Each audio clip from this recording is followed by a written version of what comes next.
Bismillahirrahmanirrahim. Assalamualaikum warahmatullahi wabarakatuh. Innal hamdalillahi nahmaduhu wa nasta'inuhu wa nastaghfiruh wa na'udzu billahi min syururi anfusina wa min sayyiati a'malina. May yahdihillahu fala mudhillalah wa may yudlil fala hadiyalah. Asyhadu an la ilaha illallah wa asyhadu anna Muhammadan abduhu wa rasuluh. Amma ba'd. Teman-teman yang dirahmati Allah, tentunya kita semua pernah merasakan yang namanya lelah, baik itu secara zahir maupun batin. Kalau anak muda sekarang nih, kalau lelah secara zahir, obatnya adalah healing. Tapi gimana caranya mengobati lelah atau sakit secara batin? Jadi ada suatu kisah dari Nabi kita, Nabi Muhammad SAW, pada saat beliau berdakwah di tengah keluarganya, berdakwah di tetangganya, di orang-orang yang beliau kenal, kemudian berdakwah di masyarakat kota Makkah.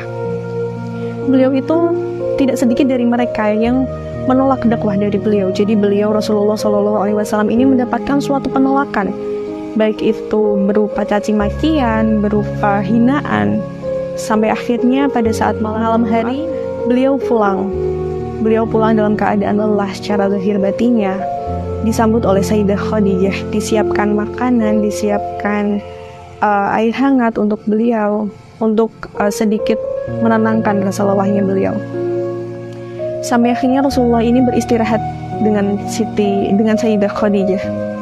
Namun Allah tahu bahwa Rasulullah ini tidak hanya lelah secara zahirnya, namun lelah secara batinnya. Dalam Quran surah Al-Kahfi, A'udzu billahi minasyaitonir rajim. Bismillahirrahmanirrahim. Fala'allaka baqi'un nafsaka 'ala atharihim illam yu'minu bihadzal hadisi asafa.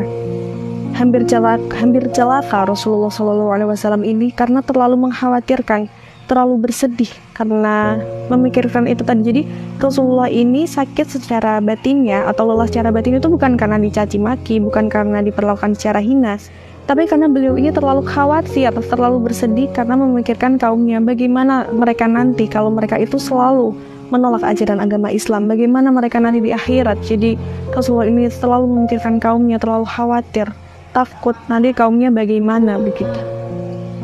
Sampai akhirnya pada saat Rasulullah sudah terlelap, Allah menurunkan firman-Nya, A'udzu billahi minasyaitonir rajim. Bismillahirrahmanirrahim. Ya ayyuhal muzammil qumil laila illa qalila. Jadi wahai orang yang berselimut.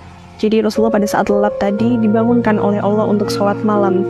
Nah, sholat malam di sini adalah tahajud. Jadi fadilah, salah satu fadilah dari sholat tahajud itu adalah menyembuhkan luka di batin kita, di hati kita, merecovery luka yang ada dalam hati kita.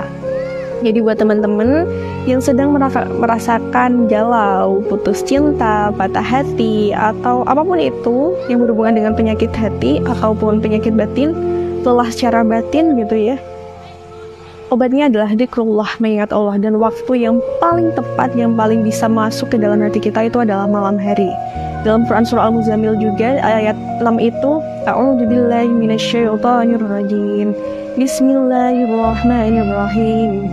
Inna nasyi'atal laili hiya asyaddu wat'an wa aqwamu qila. Jadi waktu yang paling tepat untuk menyembuhkan hati kita, atau waktu yang tepat untuk bagaimana menenangkan hati kita itu adalah di malam hari. Jadi buat teman-teman yang memang lagi galau atau sakit hati tadi, yuk kita coba untuk sholat malam, bangun malam, curhatkan semuanya kepada Allah, dan istiqomahkan untuk sholat tahajud. Insya Allah dengan berjalannya waktu, seiring berjalannya waktu, luka yang ada dalam hati kita, luka yang ada pada batin kita, atau lelah dari hati dan batin kita itu bisa sembuh karena Allah. Jadi sekian dari saya, kurang lebihnya mohon maaf apabila ada tutur kata yang kurang berkenan. Wassalamualaikum warahmatullahi wabarakatuh.